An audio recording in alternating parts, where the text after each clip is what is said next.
Today's show is sponsored by the ABV Barrel Shop. The ABV Barrel Shop is located in the St. Louis metro community of Arnold, Missouri. The ABV Barrel Shop is focused on one thing, single barrels. Best of all, you can try before you buy. Head over to abvbarrelshop.com to sign up for their email and text distribution so you know what they have in stock, what classes are coming up, and who from the industry may be coming in to visit. The ABV Barrel Shop. It's where single barrels live. We are also sponsored by the Bar to Go. The Bar to Go offers traveling minibars that are no bigger than a small purse or toiletry bag. Best of all, they are fully customizable so you can create the perfect piece that is unique for you. If you own your own business, what a fun and unique way to promote what you do. Check them out online at thebar2go.com. That is the number 2 in the Bar to Go. If you have wholesale questions, call my friend Isabel Clark at 504-481-1297. Finally, we are sponsored by the Neely Family Distillery. NFD is a family-owned business that keeps ringing up awards in the spirits world. Head to Sparta, Kentucky to experience the family history, award-winning spirits, and meet the Neely family. Check them out online at neelyfamilydistillery.com. Now, on to the show. Let's drink!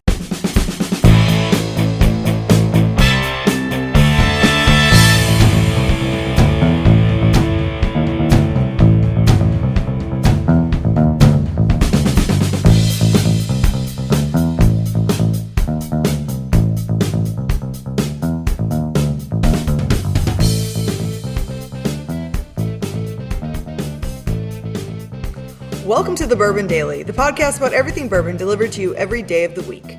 Today on the show, we're getting an update from the Adam Stumpf of how things are going. Whoa. My name is Miss Becca Sue. Please join me welcoming my co-host, Steve Akeley, as well as our special guests, Adam Stumpf, Luke Otero, and Justine Mays. Hey gang, what's up? Hey everybody. What's up? Hey-oh. So yeah, I had to go through Adam's assistant's assistant to get him booked on the show, but it worked. It worked. So they took it up the chain of command and got all the necessary approvals.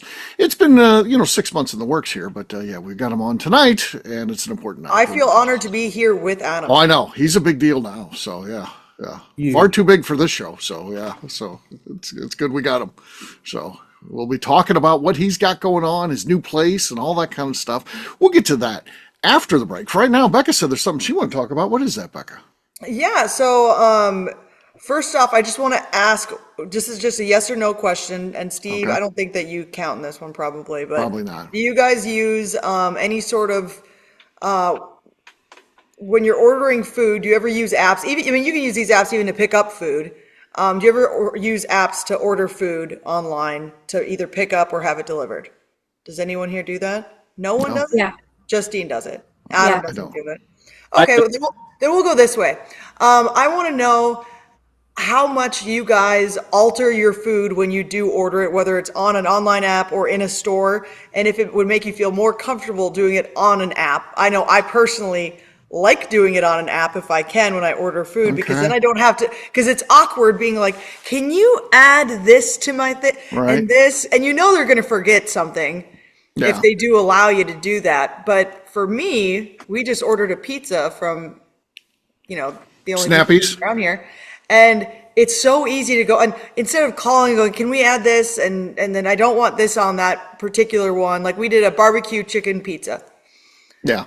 I don't want Royce doesn't want the onions on it, but I like to add jalapenos. I like to add pineapple to it as well. Oh, it sounds pretty basic, but a lot of times when you do it over the phone, things get screwed up. And I just personally don't like to alter my order kind of in person a lot of times. Okay. Are you guys okay doing that, or do you not give a shit, or do you just order things exactly how they're on the menu and you'll pick things off? I generally don't really alter it too much, but if I have the option of ordering either online or on an app versus talking to a person, I'm doing the online or the app. Even not altering. Okay. It is easier. Yeah. Yeah. The War Department is very efficient in the apps. Ordering it exactly how it should be or not be, and it comes out pretty actually correct. The times when I call in an order for, let's say, pizza with extra sausage, they'll forget the extra sausage, and So yeah, I don't know. I'm not good at it. I don't want to try and get good at it. So Luke, I'm with you on this. I can see the value of using an app for exactly what Becca's talking about. It's better. It's easier. You don't have to answer questions like, well, what was that again? It's just because it's right there. It's in black and white. You're going to, but I don't use apps either. I don't. And matter of fact, I famously get mad when I pull up to a drive-through and they're like, "Are you using your mobile app today?" No. Yeah. No, I'm not. I don't right here. I've never done that. I'll say that. I've never done it on an app when I'm going through a drive-thru. I don't even understand. I've only done it for ordering food like through DoorDash or like for like pizza delivery and stuff. But I almost never have had my order screwed up when I order it on an app and have something adjusted on it. Yeah. Or if I call it in or something to get it picked up. I'll mess it up. Yeah. It's screwed up.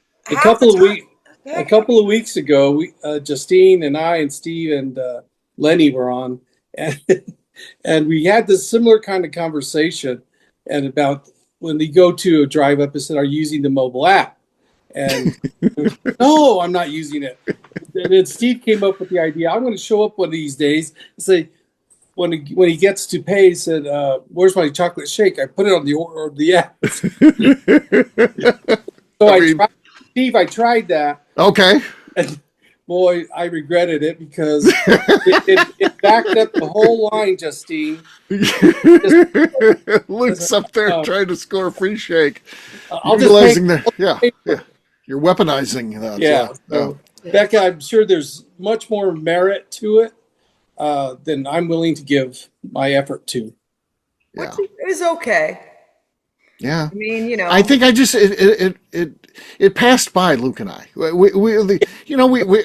It came and went, and we were all set in our ways already, and it just isn't going to happen, Becca. It's just not going to happen. It's funny though. And so I always, Royce will go, "Hey, can you order some pizza?" And I'm like, "Yep." And I just get on my phone and I have my little login for Snappy and I order the pizza and I'm sitting there and 15 or 20 minutes pass and he's like, "Are you not going to order the pizza?"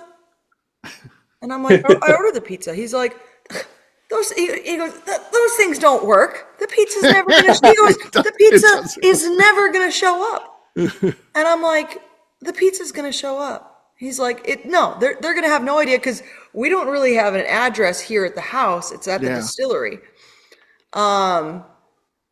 And so, he's like, they're going to be driving all around Kentucky trying to find us. But I write in on there, "House behind distillery." Okay. And then I say, "Call when you arrive." Because we also don't have a doorbell, which is great.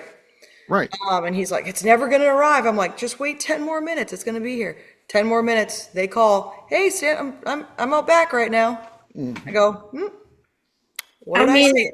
You would think you guys order pizza enough and there's only one place to order it from. It would seem like all of the delivery drivers have been there at one time or another. They switch them out. At this point, we didn't order pizza for a while, but we've been ordering pizza more often lately.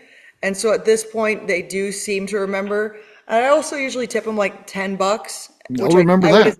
Which I feel like is probably a good tip. That's a good tip on a pizza. And so I pretty much always tip them $10 or like $9.50 or whatever it ends up being. And so I feel like, and I do that so that they're like, "Oh yeah, I know which house that one is." And so they're quicker to arrive. And I don't know. I feel like that's a pretty good tip for this area. Yeah. Adam, you seem to be of the right age to use these apps. Are you all over this stuff? Well, I am an order off the menu guy. I'm just like, not going to change what they're making, right? Also, I don't trust myself to order for our family. So if I'm ordering for myself, no app, no nothing like that. Laura uses them. And I will say that she echoes Becca's point. Like, it's whenever it comes off the app and online, it is right. It's the same every time. And like same with the grocery orders, that kind of thing. But like where I get into trouble is like, okay, whatever. Let's just use McDonald's for an example. Chicken nuggets and fries, right? Getting them for the kids. I'm going through the drive-thru getting like 3 Happy Meals, right? Laura's like, "No, why did you not get the 20-piece chicken McNugget, the large French fry? We would have split." Like, oh my God, this is too complicated. You just do it. I think voice. Yeah, these men this age, they can't, they can do everything and they can't do anything at all at the same time. When Royce is down in Florida, he calls me from the house in Florida, and he goes, Order pizza? Can you order me some food? No. And I go, well, what do you want? He goes, I don't know. You know what I want. I don't. Carrie's Like, husband and her son do that I'm all like, the time when we're in Kentucky, or even I wasn't this last time we were in St. Louis, but the time before. Man, I can get me one of these wives. My wife's not ordering anything for me when I'm out of town. Her, like, can you order us some food to have delivered to the house? Yeah. And I'm like, what the fuck? The one day I ordered him, he was like, you know what I want. And so what I did was, and he was there with one of his, Order me some food. He was there with his friend, and so I ordered him I ordered him Jersey Mike's subs, and I ordered 2 different subs. I ordered one that was it was like an Italian that was like kind of juicier. There was like all like the stuff on it, and I ordered a second one because I knew that they were gonna be out drinking, and so I ordered him 2, and he opens it up, and his buddy Henry goes, oh, and Royce had asked him, he said, do you want Becca to order you a sub too? And he said, no, I'm good. But I sent 2. And he goes, oh, sweet. Becca did send me one. First of all, no, I didn't. What I was doing was sending a second sub for when they got home drunk that night, so Royce would have something to eat when he got home drunk. You did that for yourself, Becca, because you'd have been getting the late night call. Find me something. No, because he would have just been eating the hot dogs in bed from Duval Street. Nothing wrong with those. Mustard everywhere. Yes, I'm sure. Mustard. So, but then he didn't have to get a hot dog because he knew that the sandwich was already at home waiting for him. And he actually called her after. He goes, "Did you get me a second sub for when I'm drunk tonight?" And I said, "I did do that." He's like, "I knew it." Henry thought it was for him, but I knew it was for drunk me later on. And I said, "That's exactly what I did." Yeah, you took care of him. Yeah. All right. On that note, guess what, gang? It's time to drink. What is everyone drinking? Let's start with Adam. He hasn't been on in forever. Let's see if he remembers even how to do this. Man, I'm going to start with an Old Monroe barrel pick that the Metro East Bourbon Society did. Okay. It is an 8-year, 8-month single barrel bourbon. Okay. The desk hit was louder than the cork pop, so not a lot going on there. You've got the lead. We'll say that. That's because you went first. Luke, you're next. I've got New Riff 8-year-old. Okay. Somewhat better, not great, but that's enough to take the lead. Justine, you're next. I have Old Monroe wheat whiskey. This is Laura's pick. Wheat whiskey, I believe that's pronounced. Oh, that's our lead. That was pretty good.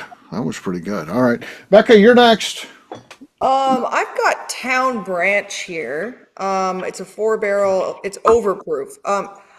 This, I guess, I should probably know this. I thought that overproof would mean that it's like super high proof. Right.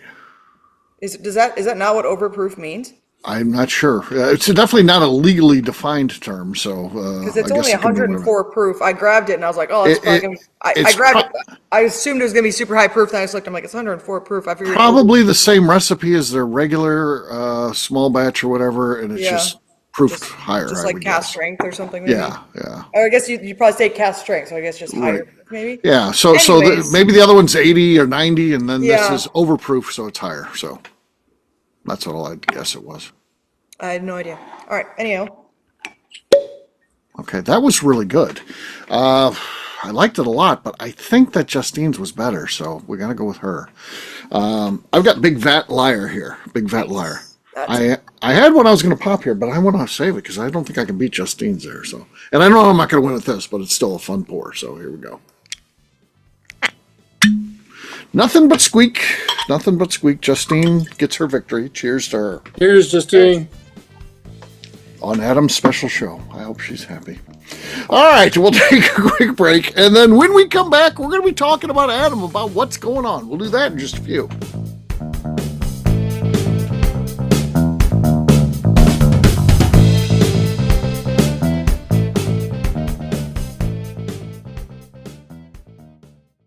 Okay, let's talk about the people that make these shows happen. First up is the Stave and Thief Society. Via their in-person class at Moonshine University in Louisville, Kentucky, the Stave and Thief Society is the place where you, a bourbon enthusiast, can expand your knowledge and emerge an executive bourbon steward. In 2017, I completed my executive bourbon steward certification. It's the most comprehensive bourbon certification available and connects you with an expansive network of bourbon enthusiasts and professionals. Check out the full listing of in-person and online certifications and join the society today by enrolling at staveandthief.com. Speaking of executive bourbon steward certification, the ABV Barrel Shop in St. Louis, Missouri has developed a unique partnership with the Stave and Thief Society to offer a preparatory class to assist you in getting your executive bourbon steward certification. This prep class costs only $25 and is available to take live or online via Zoom. Graduates of our class receive a coupon code good for 15% off your executive bourbon steward certification held in Louisville, Kentucky. This saves you almost $90. Additionally, you can collaborate with fellow attendees to split travel costs when you go to Louisville. If you're interested in signing up for the class, simply head over to abvbarrelshop.com and check out the classes and events page. Last but not least, we are sponsored by Neely Family Distillery. Royce Neely is the 11th generation distiller in one of America's oldest distilling families. A visit to Neely Family Distillery takes you through family history, where you can see all the artifacts and newspaper clippings through the years from this family that started distilling in America after James Neely arrived from Northern Ireland in 1740. Today, Royce Neely and his team are crafting some of the best spirits in America. Their bourbon and absinthe offerings keep winning top honors in the spirits competitions. Recently, their absinthe made history as the first platinum winner in the absinthe category at the San Francisco Spirits Competition. Neely Family Distillery is definitely a bucket list destination if you are a bourbon fan. Learn more about their spirit offerings, visiting their facility, and the awards they have collected over at NeelyFamilyDistillery.com. And now, back to the show.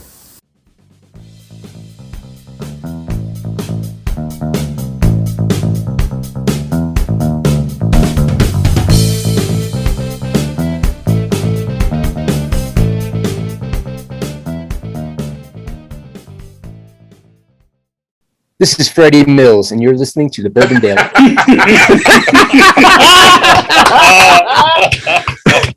Welcome back to the Bourbon Daily. Today we're talking only about Adam Stumpf. Yes, we are. Adam, it's been a while since you've been on. A lot of things have been happening. I think the last time we had you on, a while ago, and new distillery wasn't, new location wasn't open or anything like that. So give us an update. The venue wasn't open yet? No, it wasn't open when you came on. It was in the works. It was in the works, but you have not been on since it's been open. So talk to us a little bit about that place.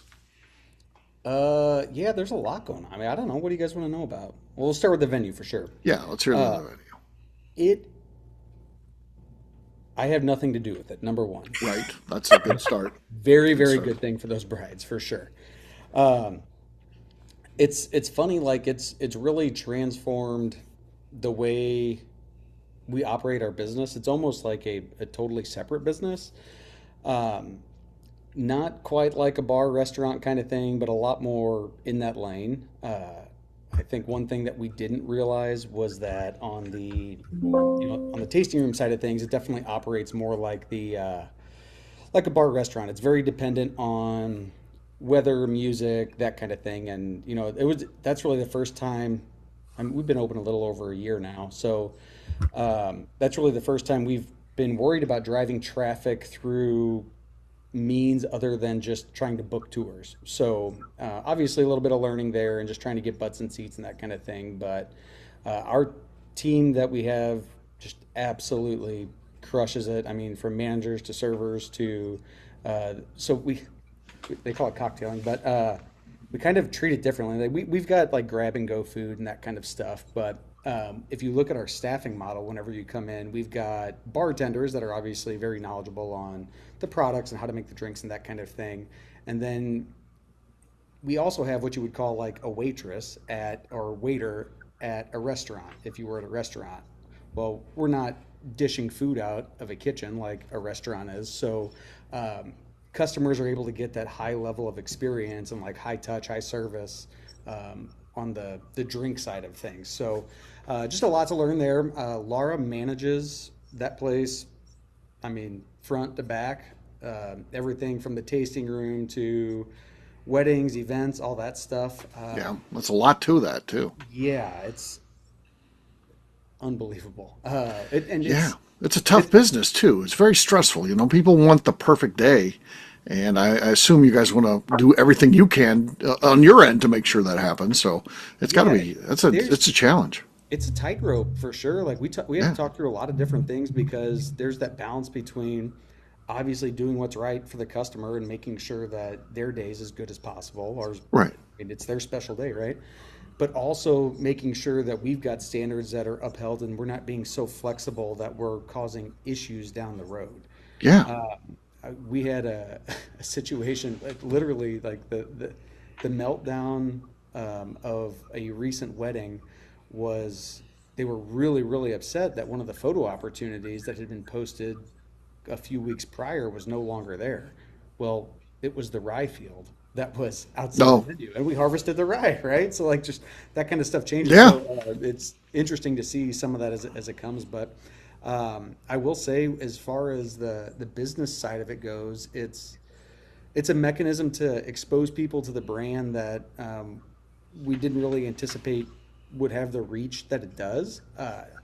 Whether or not that's actually helped distribution sales, I don't really know, but I feel like more people know about our products now and about the brand, so it's definitely positive for sure.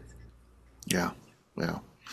And tell us a little bit about the difference now of visiting, again, because the folks here aren't across the country and stuff like that, and they may be coming to the St. Louis area at some point.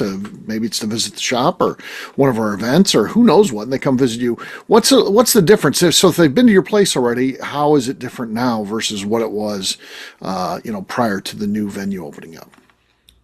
Well, that's a loaded question. It's big. There's a big difference, right? Depending on when you were there, the production process has changed. So if you're there prior to late 2021, obviously the production process with the new still and all that stuff is different. But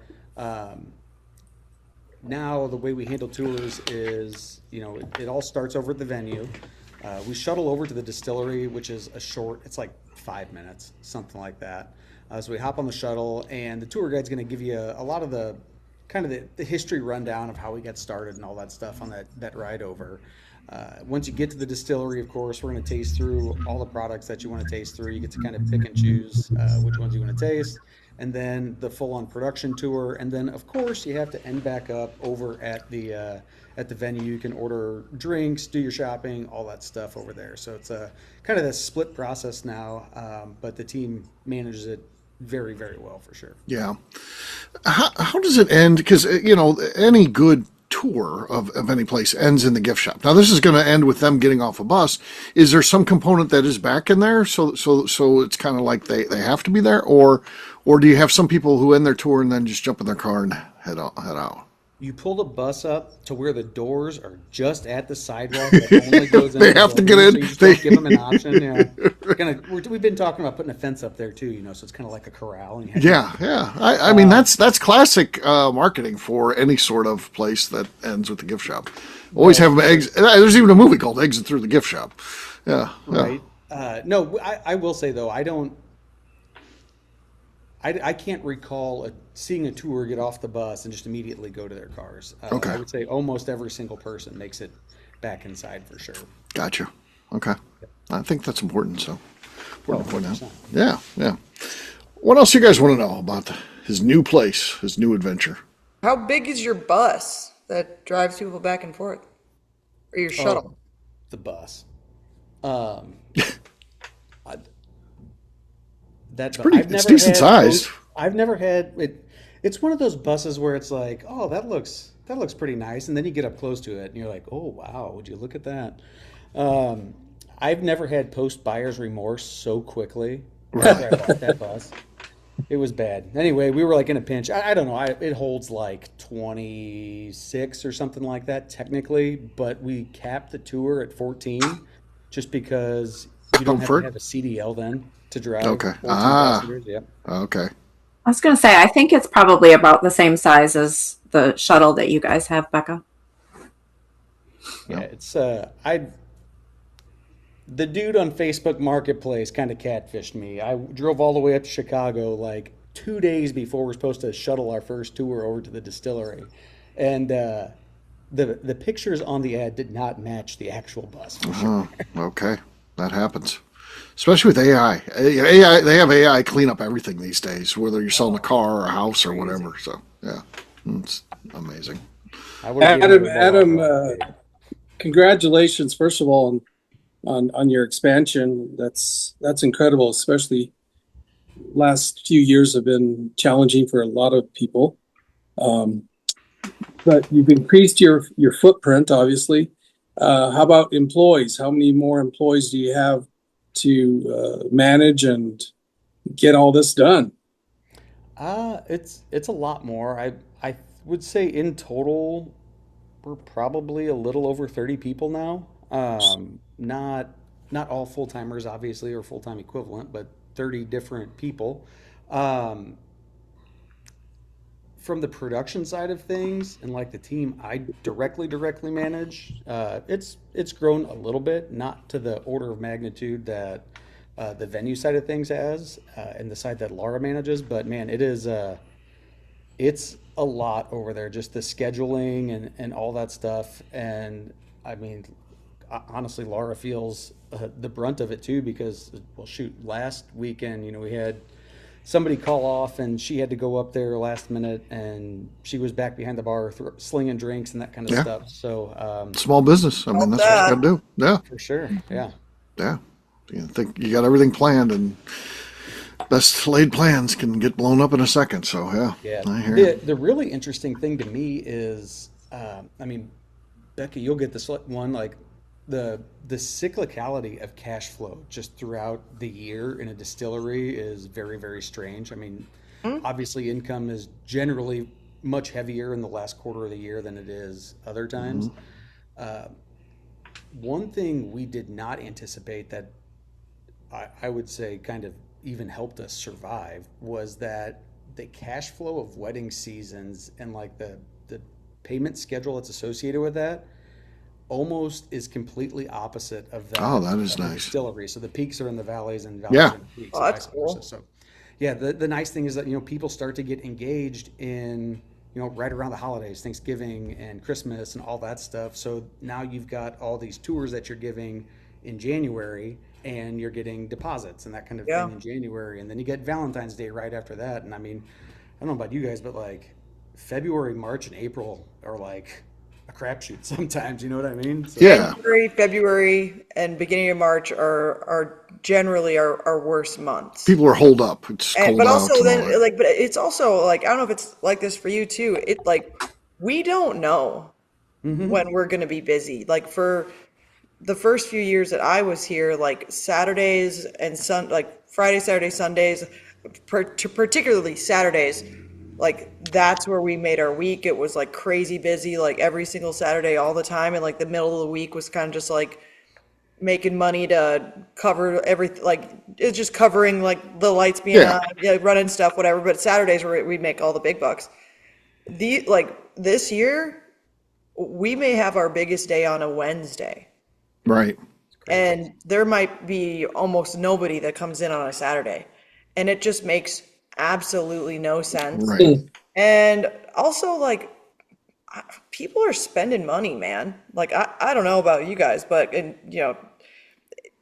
people, they are spending money. I will say that. It's not, just people coming in for finding the cheapest bottle or just only getting one bottle. Like, people are leaving with a couple cases, it seems like, when they're coming in, and we never really know how busy we're going to be. We had like 30 people on just one tour on like last Tuesday, like 30 people on a tour at like 11:30 in the morning on a Tuesday is not the norm. Like maybe on a month, like Sunday, sure, like Friday, Saturday, sure, maybe a Thursday, but generally like the middle of the week, you don't see huge tour groups during the middle of the week, but I don't know. It's weird. Yeah. No, same. It's kind of hit and miss. I will say, I feel like a lot of it, I don't want to say programming and make it sound that way, but like what you said about people willing to spend money, like if if we're talking tasting room versus distribution, distribution is like, oh my God, does anybody even buy whiskey out there anymore? Like, hey, here's free bottles. Will you even take these? Like, but whenever you can get somebody and actually give them an experience associated with that bottle, whether it's a tour, the tasting room, or whatever, some kind of educational class that you might be doing or whatever, it's a totally different ball game. So I don't know, it's weird out there right now for sure. Yeah. Well, there you go. There's a little bit about our buddy Adam Stumpf, what he's got going on, and the long-term future sounds like it's going to be pretty bright. So very cool stuff. We're going to wrap this one up as we always do by talking about where people can find us. Luke, we're going to start with you. Where can people find you? You can find us on Instagram at Santa Fe Boutique Wines, and you can find me on LinkedIn. All right, Adam. I've got to look up our Instagram handle. Just kidding. You can find us on Facebook and Instagram at Old Monroe Distilling and drinkoldmonroe.com. All right. Justine?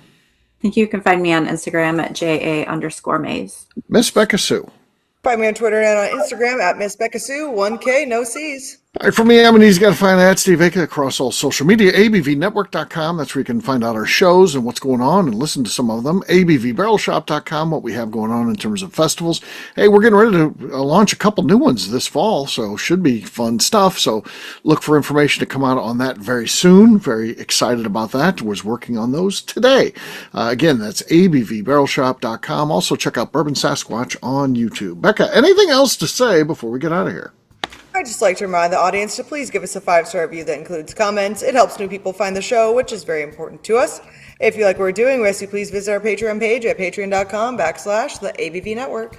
Great job today, gang. For audience, we'll have a brand new show for you tomorrow. Looking forward to that. Until then, take care, everybody. See ya. Later. Peace.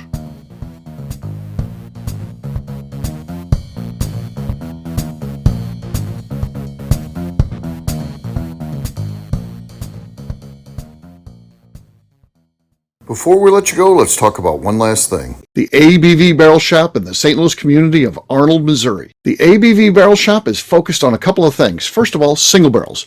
We are the place where single barrels live. We go to distilleries, taste through the whiskey, select the best barrel, and have it shipped to our store where we present it to you, our customers, by allowing you to try before you buy. We're also known for the classes that we have in our education center in the store, as well as the events we have with industry professionals from the bourbon business. If you're in the St. Louis area, please come by and visit us at 6 Fox Valley Center in Arnold, Missouri. Or at a minimum, at least sign up for our email and text distribution so you know exactly what's going on in our shop over at abvbarrelshop.com.